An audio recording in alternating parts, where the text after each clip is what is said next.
সাবা দেখেও আমার মনে হয়েছে যে সাবা এবং প্রাচী আপার অভিনয়, ও মাই গড কি অসাধারণ অভিনয় প্রাচী আপার। আমি আমার আম্মুকে নিয়ে আসছি, আমি বারবার দেখছিলাম আম্মু চোখ মুছতেছে, না আমি খুব ওই যে নাবিল আপুর মতন খুব নিজেকে ই করছিলাম। না, সাবা অসাধারণ। আমি বারবার বলছিলাম যে খুব সিম্পল প্রেজেন্টেশন কিন্তু অনেক ইম্প্যাক্টফুল। খুব কম চলচ্চিত্র নির্মিত হয় আমাদের দেশে, যেখানে আমাদের বাবা মার সাথে আমাদের বন্ডিং, আমাদের আশেপাশের খুব সাধারণ জিনিসকে তুলে ধরা, এই ধরনের ইমোশনাল গল্প আমরা খুব কম পাই।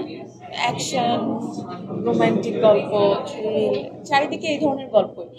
কিন্তু এরকম একটা খুবই সাধারণ মা আর মেয়ের একটা জার্নি যে এত সুন্দর করে স্ক্রিনে দেখানো যায়।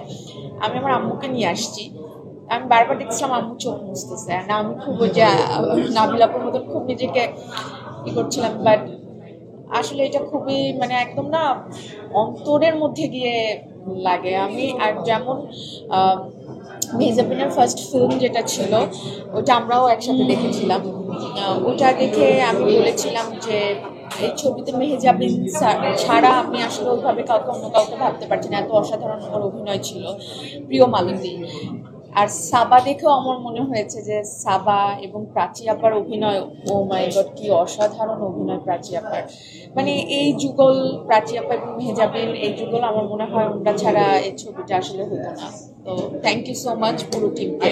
অসাধারণ পরিচালনা এবং অন্যান্য সিনেমা মানে ফটোগ্রাফি অ্যান্ড এভরিথিং খুব খুব ভালো ছিল। না, আমার কাছে এখানে অ্যাক্টিং এ তমা তুমিও খেয়াল করছো কিনা বা তোমার অবজারভেশন এটা মনে হয়েছে কিনা, সবার অ্যাক্টিং কিন্তু খুবই মাইল্ড ছিল। মানে কিছু কিছু সিন ছিল প্রাত্যহিক জীবনের সিন, চলাফেরা অ্যাক্টিভিটিস, কোনো ডায়লগ নাই, ফেশিয়াল এক্সপ্রেশন গুলো একটা খুব মানে ওভার কিছু না।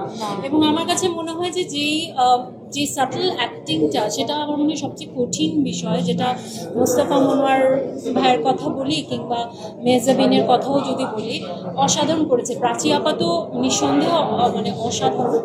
তো এই যে সাটল কিছু এক্সপ্রেশন ছিল, সেটা আমার চোখে খুব আমারও। আপনারা, আমি বলবো যে আপু যেটা বললো যে পূজার ছুটি আছে, আপনারা প্লিজ পরিবার নিয়ে আসুন, মা বাবাকে নিয়ে আসুন। এটা একদমই মা বাবা ভাই বোন বসে দেখার মতন একটা ফিল্ম।